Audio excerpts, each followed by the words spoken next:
Two restaurant servers sold their house, their cars, and walked away from every stable thing in their lives, then built a home from scratch without knowing how to swing a hammer. That video now has 28 million views, and the channel it launched has crossed 1.5 million subscribers and 280 million total views. This is the story of Mackenzie and Spenser, the couple behind Life Uncontained, and by the end of this, you'll understand exactly why the home that made them famous is no longer the whole story. Before anyone knew who they were, Mackenzie and Spenser were living the kind of life most people recognize. Not a bad life, not a desperate one, just ordinary in a way that eventually starts to feel like a slow leak. They were based in Florida, grew up there, met there, built a life there. Both of them worked in restaurants, serving tables, clocking shifts, paying the mortgage on a house that was supposed to feel like an arrival point, not a waiting room. That's the part that tends to get glossed over in the Life Uncontained origin story. Not that they were wealthy people with resources to fall back on, but that they were two working people with ordinary jobs, ordinary debt, and an ordinary house that was getting harder to justify every year.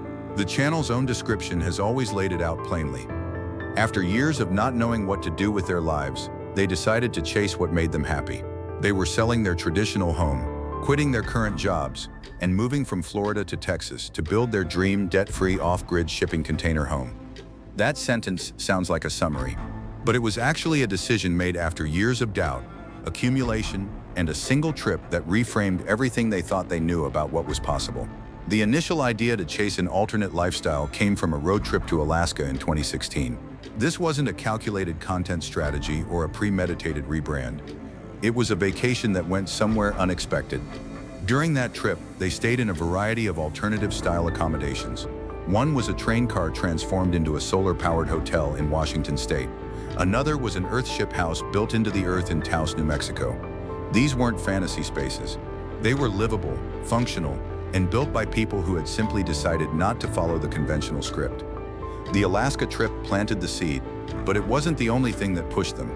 Rising property values and mounting financial pressure were making the conventional path harder to justify, at the same time that the unconventional one was starting to look more possible. It wasn't just inspiration that moved them, practicality moved them too. The math on a traditional mortgage was getting worse. The math on building something themselves was starting to look like a real alternative. The shipping container idea came from Spenser, a specific, buildable plan to match an abstract desire for something different. And from that point, they weren't just dreaming, they were planning. But here's the part that changes everything about what you just heard. The date matters. Mackenzie and Spenser moved from Florida to Texas on March 1, 2018, after selling their cars, their house, and everything tied to the life they were leaving behind. That's not a soft transition. That's not easing into something new while keeping one foot in the old life. That's a date on a calendar. That's the day the old life ended. They landed on land outside Houston that belonged to Spenser's parents. The plan was to convert an old barn into a solar-powered workshop first, a base of operations, and then begin building the home itself from shipping containers. 2 steel boxes, no blueprint, no contractor, no prior building experience between the two of them. Just research, determination, and a camera they pointed at themselves every step of the way. The camera is important here. They weren't building a channel first and then documenting a build. They started the channel because the build was happening and they wanted to share it. The first video went up in late 2017, just weeks before they left Florida. The channel launched before the concrete was poured, before the first tool was unboxed. The audience grew in real time because the uncertainty was real time. Every problem that appeared on screen was a problem they hadn't solved yet. What they couldn't have known in 2018 was that the thing making their videos watchable, the visible learning curve, the problem solving, the moments of genuine confusion, was also exactly what the internet was starving for. People weren't watching to see a perfect build executed by professionals. They were watching because Mackenzie and Spenser were figuring it out alongside them. The incompetence wasn't a liability, it was the product. The first years were genuinely hard. When Mackenzie became pregnant, they had to rethink how the physical work was divided, with Spenser taking on the heavier jobs to keep the build moving. That wasn't a plot point inserted for drama. That was their actual life, happening on camera, on land they hadn't paid for, in a home that wasn't finished, with a baby coming. The audience felt that because there was no way to edit around it. The rawness was structural. The couple now has 2 daughters. Bo, their older child, has been part of the channel's story since the early homestead days. Their younger daughter Cam was born in August 2021, and in classic Life Uncontained fashion, the nursery was built inside the container home before she arrived. Most people who know this story stop here, but the real story starts right now. 2 years into the build, they posted a video with a simple, honest title: "Couple builds shipping container home with no experience." That video hit 28 million views. Along with it came hundreds of thousands of likes, and almost every other video on the channel has pulled at least 1 million views in its lifetime. 28 million. For context, that's not a viral moment in the traditional sense, not a single lucky clip that overperforms and then disappears. It's evidence of sustained, ongoing demand.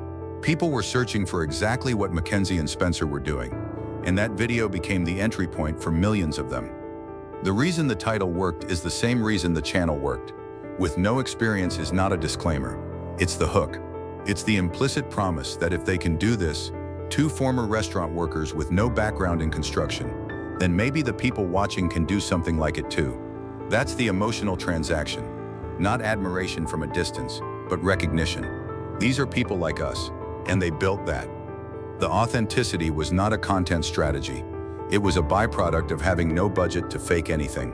They couldn't afford polished. Polished would have killed the channel before it started. The rough edges, the moments where something went wrong on camera, the honest admissions that they didn't know what they were doing next, were what kept people coming back week after week. By the time the build was complete, roughly 4 years after they arrived in Texas, the channel had become a real business. Estimated monthly YouTube earnings have been placed at between $12,000 and $16,500 per month. The overall estimated value of the operation, factoring in the property, vehicles, land, and the brand itself, has been placed around $1.8 million in recent estimates. 2 servers from Florida, building on borrowed land, had built a 7-figure operation out of a camera and a willingness to be honest. Beyond the main home, they built a guest cabin from a second shipping container, doing everything themselves again, the same way they always had. They described what they were building as only the beginning. That phrase would turn out to be more accurate than it sounded at the time. And if you think that was surprising, stay with me, because this next part is why the whole story matters. Here is a challenge almost no one in the off-grid YouTube space talks about openly. The build ends. The original container home was complete. The solar power was running. The rainwater catchment system was in place. The guest cabin was finished. The property looked the way they had spent years trying to make it look. And that created a problem without an obvious solution, because the entire content model was built around the process, not the destination. For channels like Life Uncontained, the audience doesn't tune in to watch someone live comfortably in a finished house. They tune in for the friction, the poured slab that doesn't level right, the electrical run that has to be pulled and redone, the moment on camera where one of them looks at the lens and admits they have no idea what the next step is. That tension is the product, and when the house is done, that product disappears. The channel's content began shifting toward new challenges, transforming raw mountain land, building a fully equipped mobile workshop, taking on terrain and projects the finished Texas property couldn't offer. That wasn't a pivot away from the brand. It was an extension of the same instinct. Find the next hard thing. Document it honestly. Let people watch you figure it out. But there's something that happened in late 2023 that most casual followers of the channel aren't aware of, and it nearly derailed everything at exactly the wrong moment. A hard drive failure wiped a full month of irreplaceable footage. The footage had been stored on the primary drive of a laptop, with no backup system in place, and the drive failed without warning. A month of real work, real progress, real moments that the audience would never see, and that Mackenzie and Spenser could never recover. The footage simply didn't exist anymore. For a content creator, that's not just a technical setback, it's a psychological one. The documentation is the product. Losing it means the work happened, but the story didn't. And for a channel that runs on continuity and authenticity, a gap like that cuts deeper than a missed upload schedule. They pushed through it publicly. They didn't go quiet or disappear behind a vague update. They kept the camera rolling, absorbed the loss, and moved forward. That decision says something about how seriously they treat the channel, not just as a creative project, but as a commitment to the people who have been watching for years. What happened next is the reason this story spread across the internet. Finishing the Texas home answered one question and opened another. The land outside Houston belonged to Spenser's parents. They had built everything on it: the solar grid, the rainwater system, the container home, the guest cabin. but they didn't own the land underneath any of it. That single fact reframes the entire first chapter of the Life Uncontained story. The self-sufficiency was real. The off-grid systems were real. The 7 years of sweat equity were absolutely real. But the foundation underneath all of it, literally, was borrowed. They built a life on land they couldn't sell, couldn't fully own, couldn't take with them if anything changed. For a channel built around the concept of independence and freedom from conventional constraints, that's a detail that deserves more attention than it usually gets. The move toward new property wasn't just a content decision, it was a correction, a closing of the loop that had been open since March 2018. The channel's own description was updated to reflect a new project, transforming raw mountain land into a dream off-grid property. That is not an incremental update. That is a reset, returning to the same state they were in during those first raw years in Texas, except this time with 7 years of hard-won knowledge, a functioning business, 2 daughters, and land they actually own outright. The new property has been reported as a 6.5-acre parcel in Ridgway, Colorado, a small town in the San Juan Mountains with a population under 1,000 people. If accurate, it represents a significant shift in climate, terrain, and building challenge from the humid woodland outside Houston. Ridgway sits in genuine mountain terrain, known for dramatic scenery and real remoteness, chosen reportedly for its combination of natural beauty and relative affordability compared to other Colorado mountain towns closer to the resort economy.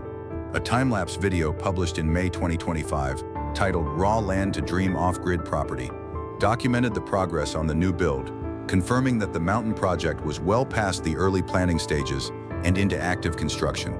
For longtime followers, the visual symmetry is immediate. Raw land in the early frames, transformation in the late ones, the same structure that built their audience the first time, applied to a harder, higher altitude version of the same story. Here's what the comments kept asking, and here's the answer they never got, until now. People talk about the Life Uncontained lifestyle in terms of freedom. What they talk about far less is the financial structure that makes that freedom sustainable. The channel earns through multiple streams. YouTube ad revenue is the primary driver. Estimated monthly earnings have ranged from roughly $8,700 to $16,500 depending on the period, with yearly projections suggesting between $104,000 and $200,000 from YouTube alone. The channel also runs a Patreon with over 380 direct supporters, contributing roughly $800 per month in direct backing. Merchandise sales and brand sponsorships round out the income picture. The net worth estimates that appear across various sources range widely, from $900,000 on the conservative end to $4 million on the high end. And those discrepancies reflect the genuine difficulty of valuing a business like theirs. Their wealth is not sitting in a single account. It's distributed across the property, the equipment, the brand, the audience, and the accumulated library of over 300 videos that continues generating passive ad revenue long after the original upload date. The 28 million view video still drives traffic. Every new viewer who discovers it and clicks through the catalog is engaging with content that was paid for years ago but keeps earning.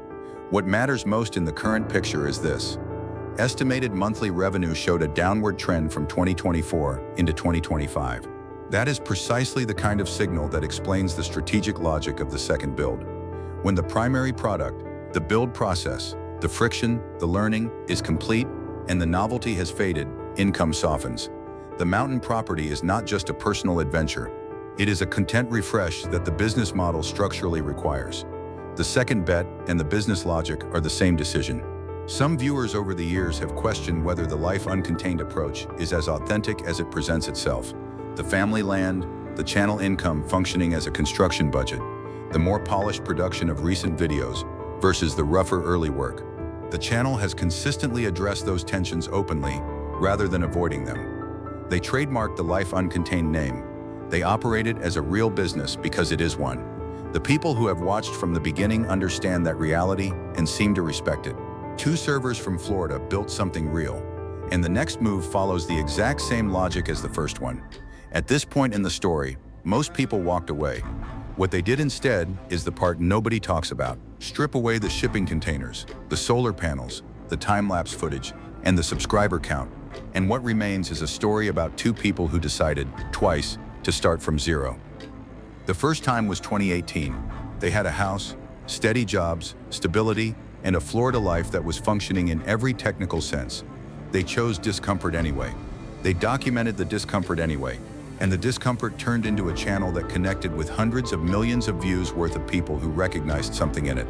Because starting over is one of the most human things there is, and most people only dream about it rather than film it from day one. The second time is now. They had a completed home, a functional off-grid system, a 7-year content library, and 1.5 million people watching. And they walked back to raw land anyway. Started the building process from scratch, this time in mountain terrain, with steeper learning curves and colder winters and a completely different set of problems to work through on camera. The pattern isn't coincidence. The channel works because the starting over is genuine. Mackenzie and Spenser don't appear to be people who are comfortable with completion. The finished house becomes, in some way, a container, something that holds the life in place rather than letting it move. And the response each time is to find new land and break ground again. Their channel tagline has remained unchanged since the very first video, building our dreams, one day at a time. It's accurate not just as a description of the construction, but as a philosophy of how they operate. The dream isn't the finished house. The dream is the building of it. The process is the point. That is a harder thing to commit to than it sounds. Most people, when they achieve the goal they set, slow down. They enjoy it. They protect it. Mackenzie and Spenser treat the finished version of things as a signal to locate the next unfinished one. Whether that is sustainable indefinitely is a real question, but it is also what has kept the channel alive and growing past the point where most similar channels have stalled, gone quiet, or quietly stopped uploading. The audience that has followed them from the beginning isn't just watching a build. They're watching a particular way of being in the world, one that treats arrival as a starting point rather than a destination. That turns out to be a harder thing to manufacture than any construction technique. And that's when the decision was made, the one nobody around them saw coming. As of the time this was written, Life Uncontained is active, uploading regularly and mid-build on their mountain property. The channel sits at 1.53 million subscribers, with 349 videos uploaded, having added roughly 20,000 subscribers in the 14 months leading up to April 2026. The momentum is quieter than the peak Texas years, but it is consistent. And consistency, for a channel 8 years into its run, is harder to maintain than it looks from the outside. The Mountain Land project is documented across multiple recent videos. The May 2025 time-lapse confirmed that the build was well past the early stages, showing real structural progress on what is reportedly a 6.5-acre property in Colorado's San Juan mountain range. For the channel, this is not a side project or a detour. It is the main event, the next multi-year arc that will determine what Life Uncontained looks like at a decade. The most interesting thing about where they stand right now is not the subscriber count or the net worth estimates. It's the structural similarity to where they stood in 2018, building something that doesn't exist yet, in a place that hasn't been shaped yet, in front of an audience that doesn't know how it ends. That is the same proposition that generated 280 million total views the first time around. The variables have changed. The climate is harsher, the terrain is steeper, the daughters are watching now instead of being built a nursery. But the core dynamic is intact. The reported Colorado property offers a fundamentally different building challenge than the Texas woodland. Cold weather solar systems behave differently than warm weather ones. High-altitude water collection comes with its own engineering problems. Building on sloped mountain terrain requires different foundations, different drainage thinking, different relationships with frost and snow load. These are not small adjustments. They are new problems, which means new footage, new learning curves, new moments of visible uncertainty that the audience has always responded to. Their stated plans include building multiple structures on the new property, a main residence, a guest house, a cabin, suggesting the Colorado land is being approached as a long-term compound rather than a single build. That mirrors what they built in Texas, where the guest cabin followed the main container home, and it suggests the channel has a content roadmap that extends several years forward from where it stands today.